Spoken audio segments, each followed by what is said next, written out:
Marc souhaite améliorer sa productivité, mais aussi réduire son impact sur l'environnement et augmenter sa sécurité. Alors, pour viser zéro impact, le temps d'une pause café, il teste et élargit ses connaissances et renforce ses bonnes pratiques. Comment ? Il s'inscrit gratuitement au parcours d'apprentissage en ligne de l'e-Academy Viser Zéro Impact. Alors, vous aussi, rejoignez l'e-Academy.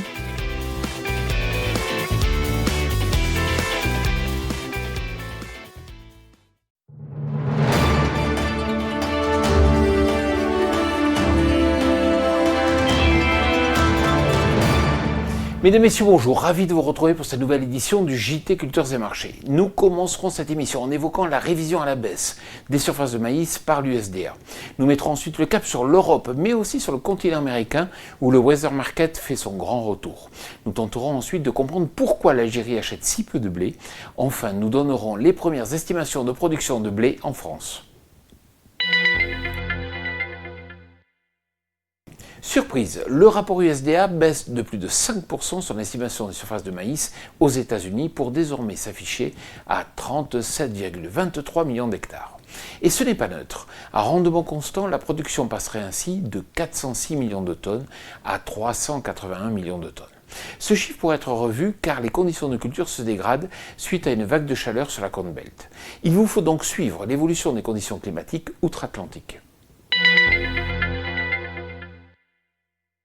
Le Weather Market fait son grand retour. En Europe tout d'abord, avec du côté des pays baltes des précipitations importantes qui nuisent à la qualité des blés. Du côté de la mer Noire, les fortes températures sur la Volga pourraient se solder par l'échaudage des blés et donc affecter le rendement. Le temps très sec en Argentine pose problème pour les semis de blé avec des surfaces qui passent de 6,8 à 6,5 millions d'hectares. Aux États-Unis, les conditions sont aussi très sèches, notamment sur la Corn Belt. L'inquiétude est vive, car la période de risque climatique pour les maïs va jusqu'à la floraison. Le dernier appel d'offres algérien s'est finalisé par l'achat de 300 000 tonnes de blé tendre. Bien que le retour à l'achat du plus gros importateur de blé français soit un élément de soutien des cours, le volume contractualisé a déçu les opérateurs. En effet, sur les 3 premiers mois de la campagne 2020-2021, 900 000 tonnes de blé ont été achetées par ce pays, soit le plus bas niveau des 5 dernières années. Ce ralentissement est peut-être le signe d'une diminution de la demande suite à la crise économique qui débute à travers le monde, car l'économie algérienne est particulièrement touchée par la forte chute des cours du pétrole. 31,3 millions de tonnes. C'est la première estimation de production de blé tendre en France par le ministère de l'Agriculture, soit la deuxième plus petite récolte depuis 2004, mais après celle de 2016.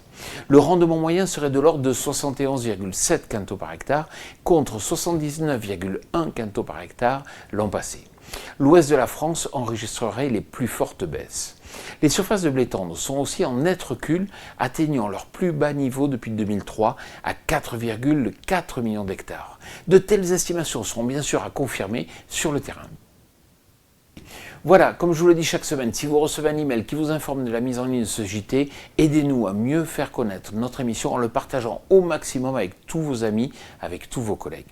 Le JT Culture et Marché, c'est terminé. Je vous souhaite bien sûr une excellente semaine et d'excellentes moissons.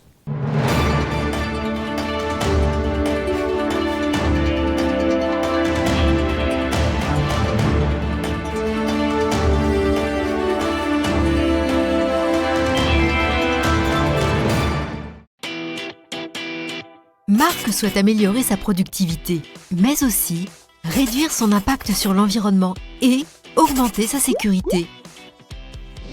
Alors, pour viser zéro impact, le temps d'une pause café, il teste et élargit ses connaissances et renforce ses bonnes pratiques. Comment ? Il s'inscrit gratuitement au parcours d'apprentissage en ligne de l'e-Academy Viser Zéro Impact. Alors, vous aussi, rejoignez l'e-Academy.